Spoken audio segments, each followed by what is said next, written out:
Au nom du Père et du Fils et du Saint-Esprit, Amen. Grande joie d'être là avec toi en ce mardi 11 juillet. Et nous célébrons aujourd'hui la fête de Saint Benoît, le père de la famille bénédictine. Il y a aussi beaucoup de règles dans les différentes familles spirituelles qui ont pris la règle de Saint Benoît pour leur communauté. Voilà un homme de prière, travail, ora et labora. C'est la vie des bénédictins. Travail, prière et travail. Car de la prière vient la force pour notre travail et pour notre évangélisation. La première lecture d'aujourd'hui, c'est Genèse chapitre 32 à partir du verset 23. Cette même nuit, il se leva, prit ses deux femmes, ses deux servantes, ses deux enfants, et passa les gués du Yabok. Il les prit et leur fit passer le torrent, et il fit passer aussi tout ce qu'il possédait. Et Jacob resta seul. Et quelqu'un lutta avec lui jusqu'au lever de l'aurore. Voyant qu'il ne les maîtrisait pas, il les frappa à l'emboîture de la hanche. Et la hanche de Jacob se démit pendant qu'il luttait avec lui. Il dit, lâche-moi, car l'aurore est levée. Mais Jacob répondit, je ne te lâcherai pas, que tu ne m'aies béni. Il lui demanda, quel est ton nom? Jacob, répondit-il. Il reprit, on ne t'appellera plus Jacob, mais Israël, car tu as été fort contre Dieu et contre les hommes, et tu les as emportés. Jacob fit cette demande, révèle-moi ton nom, je te prie. Mais il répondit, et pourquoi me demandes-tu mon nom? Et là même, il le bénit. Jacob donna à cet endroit le nom de Pénuel, car, dit-il, j'ai vu Dieu face à face, et j'ai eu la vie sauve. Au lever du soleil, il avait passé Pénuel, et il boitait de la hanche. Alors, on voit que Jacob, c'est un homme vraiment spécial. Hier, il a eu ce songe, l'échelle qui se dresse entre terre et ciel. Déjà, cette préfiguration de la passion du Christ, la croix qui va unir terre et ciel, l'humanité avec Dieu. Et aujourd'hui, nous voyons Jacob qui va lutter avec Dieu. À travers l'ange, c'est Dieu qui se fait présent et dit qu'il reste seul. Ça veut dire qu'il y a des moments que nous sommes avec les autres, on parle, on partage, on travaille, mais il y a des moments qu'il faut être seul. C'est la vie de contemplation, la vie de silence, la vie de prière. Nous sommes seuls. Et quand nous sommes seuls, on doit faire face aussi à nous-mêmes. Parfois, il y a des gens qui luttent, non pas avec Dieu comme Jacob ici, mais ils sont en train de lutter avec eux-mêmes, avec ce qui est au-dedans d'eux. Parce que tout ce qui est au-dedans de nous, qui n'est pas résolu, qui n'est pas en ordre, qui n'est pas en paix, qui n'est pas réconcilié, qui n'est pas, en Dieu, ça va faire des problèmes. Mais il y a aussi parfois des moments où la personne peut aussi, comme Jacob, lutter avec Dieu. Parce que Dieu attend quelque chose, Dieu veut faire quelque chose.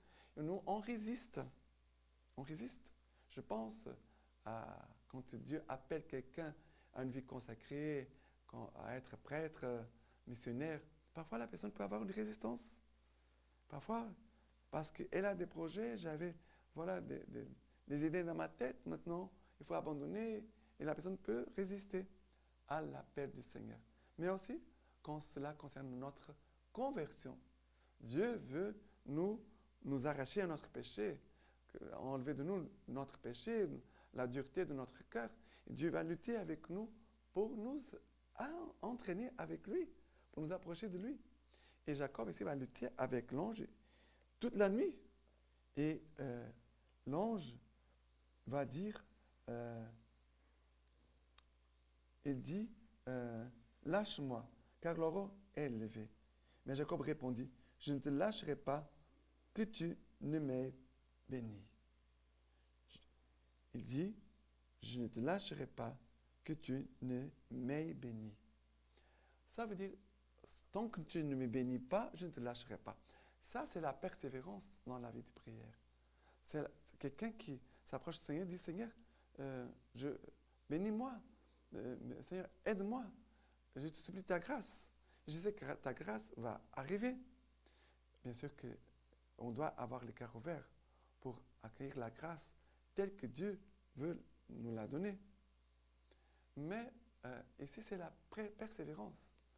Cette lutte, c'est comme la vie de prière, dans la persévérance, où la personne, même s'il a des combats, des difficultés pour prier, il reste ferme en Dieu, en disant, Seigneur, parce qu'il y a beaucoup de catholiques, des chrétiens, que voilà, ils lâchent la vie de prière, ils lâchent Dieu, l'Eucharistie, le chapelet, la confession, ils lâchent tout, ils abandonnent.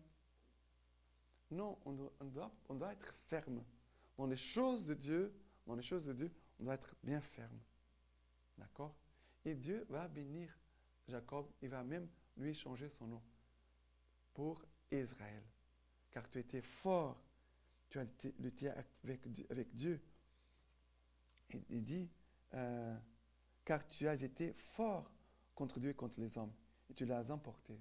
Mais ce n'est pas d'être têtu, c'est d'être persévérant dans la grâce. Persévère dans la grâce, persévère dans la prière, persévère en Dieu, dans la confiance en Dieu, demeure proche de Dieu, uni à Dieu. N'abandonne pas Dieu. Car beaucoup de gens abandonnent Dieu, mais que tu puisses demeurer fidèle au Seigneur. Voilà. Et à la fin, on voit Jacob qui va boiter. Et pourquoi Dieu laisse ces signes? Parce que Jacob était un homme appuyé beaucoup sur ses propres forces, sur ses capacités. Voilà, je suis capable. Et Dieu va toucher la hanche de Jacob. Et maintenant, il boite. Et cela va obliger Jacob à marcher plus doucement. Ça veut dire qu'avant, Jacob était devant toute la tribu, tout le clan. Et maintenant, il doit marcher derrière pour maintenant être attentif, pour mieux regarder ceux qui sont devant lui. C'est une attitude d'humilité. Mais aussi, ça concerne aussi l'attitude de l'amour, parce que quand on est devant, parfois on ne regarde pas ceux qui sont derrière. Et maintenant, on est derrière pour laisser les autres passer devant nous et aussi mieux être attentif aux besoins des autres. D'accord? Voilà. C'est très beau. Ce sont des tests qui nous aident beaucoup à prier et à vérifier notre attitude envers Dieu, envers nos frères et sœurs. D'accord? Maintenant, le psaume d'aujourd'hui, c'est le psaume 17. Le psaume 17, à partir du verset 1. Écoute, Seigneur, la justice. Sois attentif à mon cri. Prête l'oreille à ma prière. Point de fraude sur mes lèvres. De ta face sortira mon jugement. De tes yeux verront où est le droit. Tu sondes mon cœur, tu me visites la nuit. Tous mes prouves sont trouvées en moi, d'infamie. Après le verset 6. Je suis là, je t'appelle, car tu réponds, ô Dieu. Tends l'oreille vers moi, écoute mes paroles. Signale tes grâces, toi qui sauves ceux qui recourent à ta droite contre les assaillants. Garde-moi comme la prunelle de l'œil. À l'ombre de tes ailes, cache-moi. Moi, dans la justice, je contemplerai ta face. Au réveil, je me rassasierai de ton image. Alors, garde-moi comme la prunelle de l'œil. À l'ombre de tes ailes, cache-moi. Voilà. On voit ici l'attitude d'amour, de confiance, de proximité avec Dieu. Ici, de ta face sortira mon jugement, de tes yeux verront où est le droit. Tout son de mon cœur, tu me visites la nuit, tous mes prouves sont trouvés en moi d'infamie. Voilà. Le Seigneur qui connaît tout, qui voit tout ce que nous sommes, tout ce qui habite en nous, on ne peut rien cacher au Seigneur. Mais le Seigneur aussi bénit nos attitudes, nos actes de foi, de confiance, d'espérance en lui. Et ensuite, beaucoup, bien sûr, des actes d'attitude, d'amour envers Dieu. D'accord? Maintenant, l'évangile d'aujourd'hui, c'est Matthieu chapitre 9 à partir du verset 32. Comme il sortait, voilà qu'on lui présenta un démoniaque muet. Les démons furent expulsés et les muets parla. Les foules émerveillées disaient, jamais pareille chose n'a paru en Israël. Mais les pharisiens disaient, c'est par les princes des démons qu'il expulse les démons. Jésus parcourait toutes les villes et les villages, enseignant dans leurs synagogues, proclamant la bonne nouvelle du royaume et guérissant toute maladie et toute langueur. À la vue des foules, il en eut pitié, car ces gens étaient là et prostrés comme des brebis qui n'ont pas de berger. Alors il dit à ses disciples, la maison est abondante, mais les ouvriers peu nombreux. Priez donc le maître de la moisson d'envoyer des ouvriers à sa moisson. Alors ici, nous voyons Jésus qui va guérir une personne qui avait un esprit démoniaque et qui rendait la personne muette. Jésus va guérir la personne et les pharisiens vont dire, car c'est par les princes des démons qu'il expulse les démons. Quelle est la réaction de Jésus devant une offense pareille? Jésus ne répond rien. Jésus ne répond pas. Jésus ne va pas se venger. Nous devons apprendre à vivre notre vie en regardant Jésus, comment Jésus a vécu avec les gens. Et ici, devant une grande et immense offense. Jésus va dire, quoi? Rien. Je ne réponds pas. Et qu'est-ce que Jésus fait? Il continue. Il fait son chemin. Il ne s'arrête pas. Jésus ne reste là en train de dire du mal des autres, de vouloir se venger. Non. Jésus ne perd pas de temps. Il ne perd pas du temps avec des choses inutiles. Et Jésus parcourait toutes les villes et les villages, enseignant dans leurs synagogues, proclamant la bonne nouvelle du royaume, et guérissant toute maladie et toute langueur. Voilà, Jésus, qu'est-ce qu'il fait? Il fait le bien. Il nous fait du bien à chacun de nous. Et Jésus est touché des foules, car ils étaient là comme des brebis sans berger. Jésus a pitié des hommes et des femmes qui sont abandonnés, seuls, qui n'ont rien, personne pour les aider, pour les conduire, pour les enseigner. Jésus va dire, priez donc le maître de la moisson d'envoyer des ouvriers à sa moisson. Nous devons faire aussi cette prière. Seigneur, envoie-nous, Seigneur, des personnes pour travailler dans ton Église, pour ton royaume, pour le bien des personnes, des âmes, spécialement des pauvres, des malades, de ceux qui sont vraiment dans les souffrances, dans les épreuves. Voilà. Maintenant, la lecture patristique d'aujourd'hui de Saint Benoît, abbé patron de l'Europe. Benoît naquit à Norcia, en Italie. Après avoir étudié à Rome, il se retira dans une grotte de Subiaco, ne préférant rien à l'amour de Dieu. Des disciples vinrent à lui, mais au bout d'un certain temps, Benoît dut quitter Subiaco. Il s'établit avec eux au Mont Cassin. C'est là qu'il écrivit sa règle monastique et qu'il mourut vers 547. Prologue de la règle de Saint Benoît. Il dit, avant tout, demande à Dieu, par une très instante prière, qu'il mène à bonne fin tout bien que tu entreprends.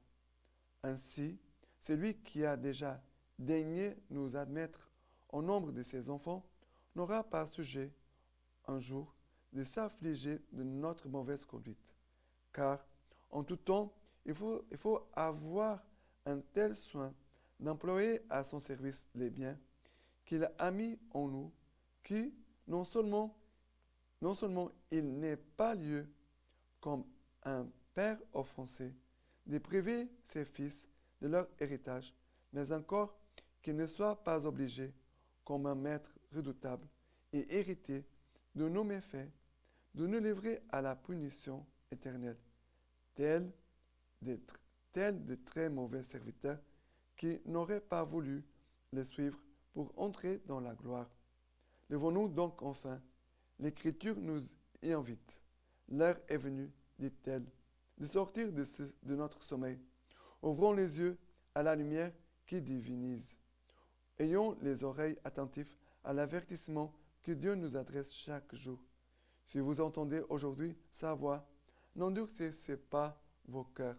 Et d'ailleurs, que celui qui a des oreilles entende ce que l'Esprit dit aux églises. Et qui dit-il?